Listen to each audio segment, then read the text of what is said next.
Now that draft day number 1 has came and went, outside of the interesting selections were a series of trades that went down simultaneously. In this video, as we like to do around this time of year, we're going to go over each trade and dissect each one in an effort to uncover which team came out on top. And with that, here are 5 draft day trades dissected. For most of us who are in touch with NHL happenings, it wasn't a huge surprise to see the Blackhawks involved in the action here recently. One of many moves that GM Kyle Davidson had a part in orchestrating was the trade involving Chicago's former 3rd overall selection in 2019, Kirby Dach. Dach, whose name was frequently found in the rumor mills last season, was one of the pieces that Chicago could logically offer up for picks. Interestingly, this trade involved the New York Islanders as well, as GM Kent Hughes made the first move, which sent Alexander Romanov and the 98th overall pick to Long Island in exchange for the 13th and 66th picks that were then flipped over to Chicago for Kirby Dach. Even though Dach has struggled to live up to the expectations that come with being a 3rd overall pick at only 21 years of age, Dach still has plenty of time to find redemption and could very well do that in Montreal.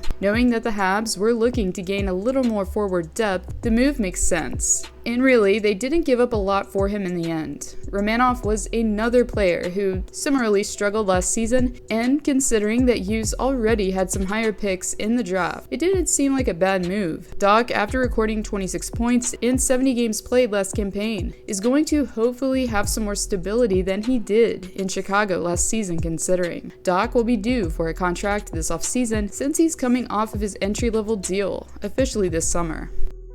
Ever since Igor Shesterkin took the reins in net in NYC, it was almost common knowledge that Alex Georgiev would eventually be shipped out of the Big Apple. However, it was surprising, in my opinion, that it took this long for the netminders to be traded elsewhere. Regardless, for a few draft picks, the Colorado Avalanche will be receiving a struggling goalie that's looking to recapture his game. However, it did seem like Georgiev's performance began to really falter once Shesterkin was increasingly relied upon in the crease. Last season especially, it was clear by the numbers that a fresh start would benefit both parties involved. With that being said, Georgiev is going to be striving next season to record a save percentage that's above .900, something he unfortunately wasn't able to do last campaign. As this video is being made, starter Darcy Kuemper is in the middle of negotiations for a new contract with the Avalanche. Even still, regardless of who the starter is, I think it's fair to say that Georgiev will have a better chance to thrive if he's not made to be the main guy right away,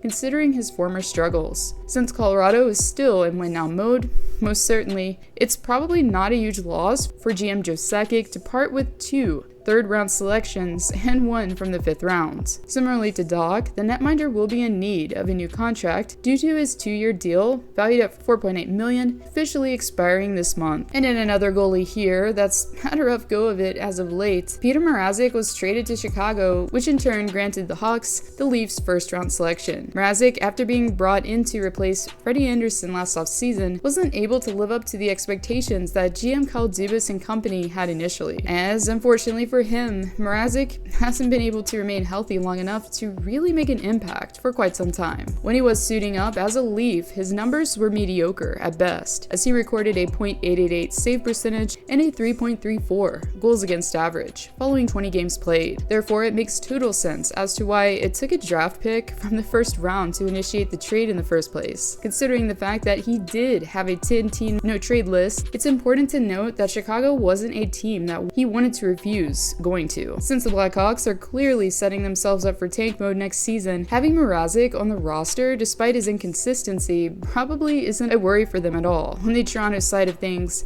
this was just a simple way for Dubas to rid the books of a contract that was clearly a mistake. Knowing that the Leafs are pretty much on the opposite side of the spectrum, meaning cup or bust, scrounging up every available dollar of cap space at this point is crucial. Mrazek has 2 more seasons left on his 3-year, $11.4 million contract and will be a pending UFA in 2024. One of the more expendable players on Edmonton's roster this offseason was logically former Oiler Zach Kassian. Since they do have Zach Hyman now in the top 6 and Evander Kane potentially returning, GM Ken Holland made a rather practical decision. Initially, Kassian was brought into Oil Country in order to take on the role that Kane did also well last season, to be that bruising power forward that can protect Connor McDavid especially, amongst others when need be. Outside of that, he was also expected to contribute offensively as well. Unfortunately though, Kassian didn't have the best go of it last season and was only able to notch 19 points in 58 games played. He was also given playing time within the top 6 at times during the postseason, in which he only was able to muster up 4 points in 16 games played. With Holland's sights shifting to the crease here this offseason, Kassian's $3.2 million cap hit will help free up some space in order to bring in a starter for next season. For the Arizona Coyotes, GM Bill Armstrong has completely embraced the fact that the Yotes are and will be a bottom-feeding team for the foreseeable future, meaning that Kassian's contract just adds to the long list of deals that Arizona has taken on in order to remain within the cap floor. For the encore per se,